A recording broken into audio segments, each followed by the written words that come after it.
ठराव क्रमांक 213 ते 215 लिहिल्याप्रमाणे मांडत आहे.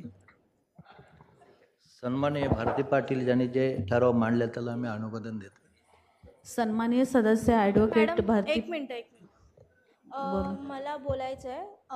माननीय महापौर महोदय, मला सभागृहाच्या निर्देशनात आणायचं आहे की 214 ते 215 हे दोन्हीही विषयची टेंडर झालेले आहेत आणि वर्क ऑर्डर आलेली. हे बघा माझ्या हातात आहे.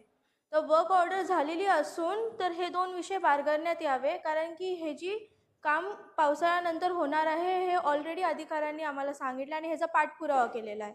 तर ह्याची तुम्ही कृपया नोंद घ्यावी आणि हे दोन विषय करण्यात यावे. धन्यवाद.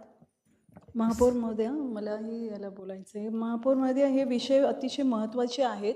या विषयाबाबतीमध्ये मी देखील खूप पाठपुरावा करून या ठिकाणी हे ठराव मांडलेले आहेत. तर आपण हे ठराव तदर्थ समितीकडे पाठवत आहात, कामकाज तदर्थ समितीकडे. तर मला वाटतं की त्यांनी या बाबतीमध्ये निर्णय घ्यावा. तदर्थ समितीकडे जाण्यापेक्षा, त्यांचा टाइम वेस्ट होण्यापेक्षा, मी बोलते ना वर्क ऑर्डर आलेली आहे करून.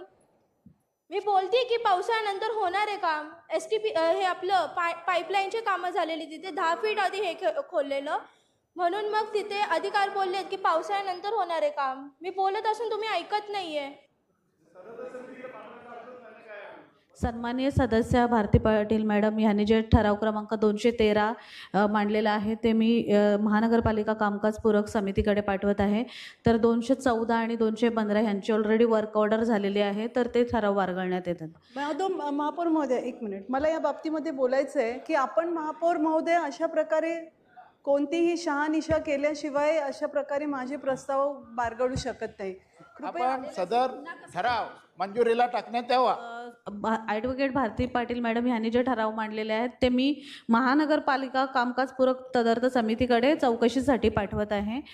जर ते त्याची वर्क ऑर्डर किंवा जे काही झालं असेल तर तदर्थ समितीकडून आपल्याला निदर्शनात येईल.